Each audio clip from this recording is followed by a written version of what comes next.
वेद साहब, हमारा यकीन कीजिए, दादी सास ऐसा कभी भी ना कर सके। सच में हमारे को अपनी पोती माने हैं और वो हमारी सास हमारी मासा के साथ उन्हें तकलीफ देने के बारे में कभी भी सोच भी ना सके। आप हमारा यकीन कीजिए। उनके अलावा और कौन था वहां पर सरू? माँ का सच सुने बगैर उन्होंने माँ को कितना कुछ नहीं कहा, ये हुआ ना? तो फिर कौन कर सकता है कंप्लेंट उनके अलावा? कौन कर सकता है मुझे बताओ? बोलो। तुम अन्नपूर्णा जी को अपनी दादी मानती हो, मैं भी मानता हूँ। बजाज परिवार को अपना परिवार मानती हो, अच्छी बात है। लेकिन मेरी माँ के साथ गलत हो रहा है और वो मैं देख नहीं सकता। अगर ये बात सच हुई ना कि बजाज परिवार ही इस पुलिस कंप्लेंट और इस सारे ड्रामे के पीछे था, मेरा विश्वास मानो सरू, मैं उनको सबक सिखा कर ही रहूंगा, फिर मुझे चाहे तुम्हारे खिलाफ ही क्यों ना जाना पड़े, मेरी माँ के खिलाफ नहीं। वेद साहब, वेद भाई, वो रोहित भाई बहुत गुस्से में बजाज हाउस गए। वो कह रहे थे कि किसी को भी जिंदा नहीं छोड़ेंगे, प्लीज जल्दी उन्हें रोकियो।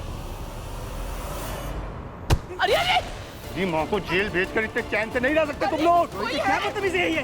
तुम लोगों ने हमारे साथ किया, उसके आगे तो ये कुछ भी नहीं। रुक जाओ रोहित। पहले सरू के लिए झूठ बोला, उसके बाद मेरी माँ पे झूठा इल्जाम लगा के उन्हें पुलिस के हवाले कर दिया। तुम्हें तो मैं जिंदा नहीं छोड़ूंगा। How dare you? अरे अरे अरे, चंद्रो, अरे माँ, तारा बिरला ने आज तक कभी किसी के आगे सर नहीं झुकाया, लेकिन तुम्हारी वजह से पहली बार उन्हें जेल में कदम रखना। तुम्हारी इतनी हिम्मत हमारे घर में आके इन पे हाथ उठाने की?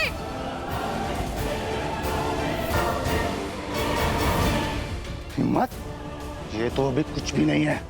अभी देखो मैं क्या करता हूँ तुम लोगों के साथ। बिरलास के साथ दुश्मनी बहुत महंगी पड़ने वाली है तुम लोगों की। देखो छोड़ बे तेरी। अरे भाई साहब,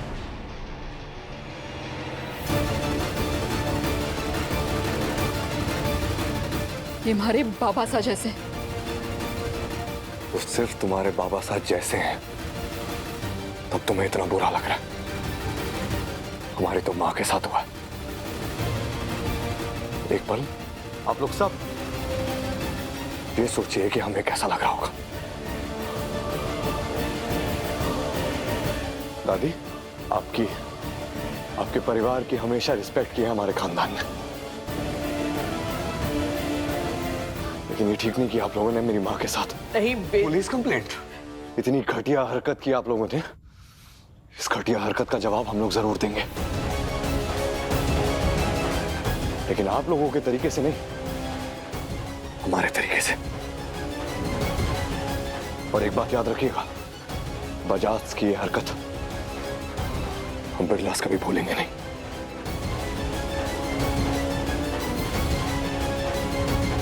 भाई चलिए। नहीं चंद्रकांत, आप चलिए अंदर। तुम अंदर चलो, चलो पहले।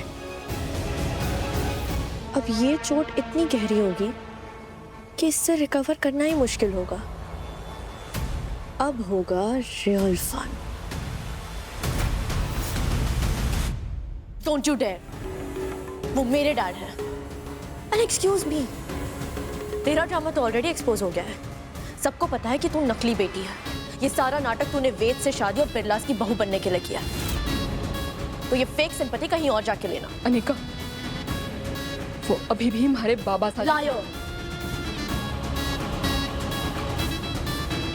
मुझे अच्छे से पता है, तूने ही अपने ससुराल वालों को भड़काया ना मेरे डैड के अगेंस्ट। ये क्रोकोडाइल टीयर्स बहाना बंद कर and get out of here.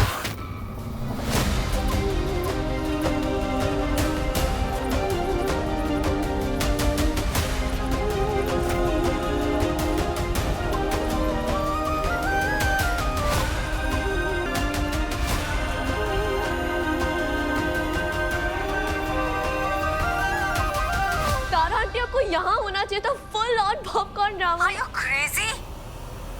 How dare you? अपने आप को बहुत ओवर स्मार्ट बनती हो तुम। You know what? एक नंबर की इडियट हो तुम। ये मेरे अरेस्ट होने की खबर मीडिया में क्यों दी? आइडिया भी है कि इससे मेरी इमेज, मेरे स्टेटस, मेरे बिजनेस में क्या असर पड़ेगा? बेवकूफ लड़की।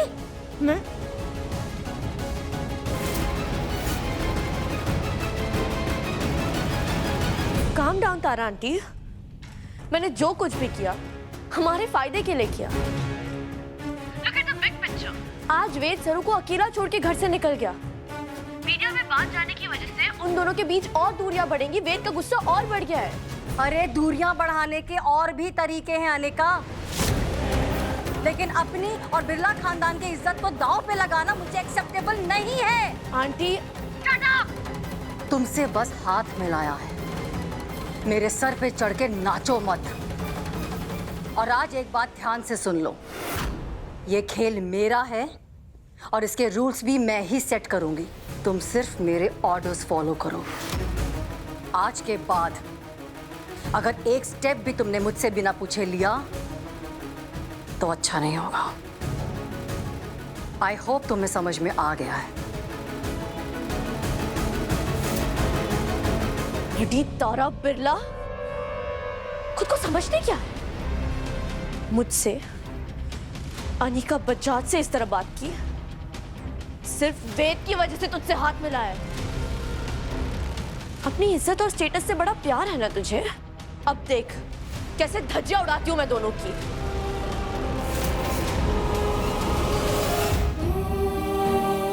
वो सिर्फ तुम्हारे बाबा साथ जैसे हैं, तब तुम्हें इतना बुरा लग रहा है। हमारी तो माँ के साथ हुआ। रामनाथ जी बाबा, अरे को तो कुछ भी समझ ना आवे। मैं तो वेद सा और हमारे रिश्ते के बीच की दरार बिठाना चाहती थी, लेकिन वो तो और बढ़ गई। क्या हो गया रामनाथ जी बाबा?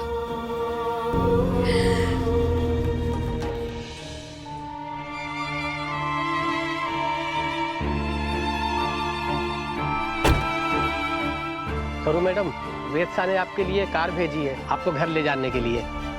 जी आती हूँ। इतना सब होने के बाद भी वेद को हमारी चिंता है। गुस्सा भले ही कितना भी बढ़ जावे, पर उनका प्यार हमारे लिए कम ना हुआ है। और बस यही बात हमारे को उम्मीद देवे, हिम्मत देवे। मैं हार ना मानूंगी, उनके और हमारे बीच सब ठीक करके रहूंगी।